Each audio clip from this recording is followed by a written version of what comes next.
বঙ্গোপসাগরে সম্ভাব্য ঘূর্ণিঝড়টি রোববার ভোরে উপকূলে আঘাত হানতে পারে। আবহাওয়া অধিদপ্তর মোংলা, পায়রা বন্দরসমূহকে ৭ ও চট্টগ্রাম কক্সবাজার উপকূলে ৬ নম্বর বিপদ সংকেত দেখিয়ে যেতে বলা হয়েছে।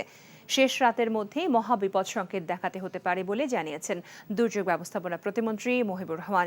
উপকূলসহ পাহাড়ি এলাকায় ব্যাপক বৃষ্টিপাতের কারণে ভূমিধসের সম্ভাবনা রয়েছে জানিয়ে জনসাধারণকে বাড়তি সতর্কতা অবলম্বন করতে বলা হয়েছে। আরও জানাচ্ছেন মিজান রহমান।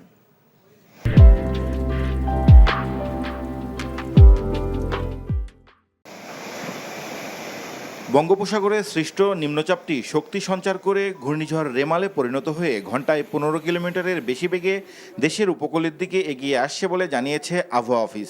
ঘূর্ণিঝড়টি দেশের উপকূল থেকে ৪০০ কিলোমিটারের মধ্যে অবস্থান করছে বলে জানিয়েছে দুর্যোগ ব্যবস্থাপনা ও ত্রাণ মন্ত্রণালয়।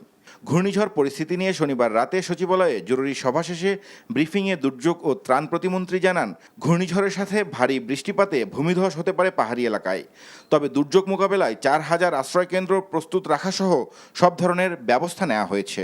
সাতক্ষীরা থেকে একদম চিটাগাং পর্যন্ত একদম এটা এফেক্টেড হওয়ার সম্ভাবনা, এবং কক্সবাজারে তো আরও যেহেতু প্রচুর বৃষ্টি হবে সেখানে তো বাড়তি ভূমিধসের সম্ভাবনা রয়েছে।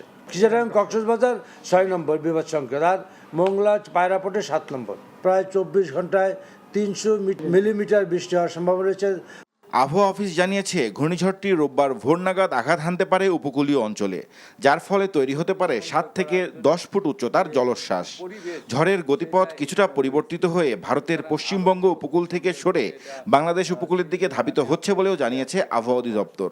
খেপুপাড়ার নিকট দিয়ে এটা অতিক্রম করার সম্ভাবনা আমরা দেখতেছি আগামীকাল ২৬ তারিখ রাতে। যেহেতু এটা সাগরের একদম মধ্যভাগ দিয়ে আসতেছে, সুতরাং এটার ডানে বামে চতুর্দিকেই শক্তি সঞ্চয় করার জন্য যে পরিবেশ সেটা এখানে রয়েছে। সুতরাং আরও শক্তি সঞ্চয় করে এটা আপনার সিভিয়ার সাইক্লোনও হওয়ার সম্ভাবনা আছে। ঘূর্ণিঝড়ের প্রভাবে ইতিমধ্যে দেশের বিভিন্ন এলাকায় থেমে থেমে বৃষ্টি হচ্ছে।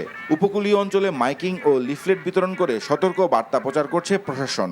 নিরাপদ পদাশ্রয়ে থাকার জন্য বলা যাচ্ছে। Mizan Rahman, NTV news, Dhaka.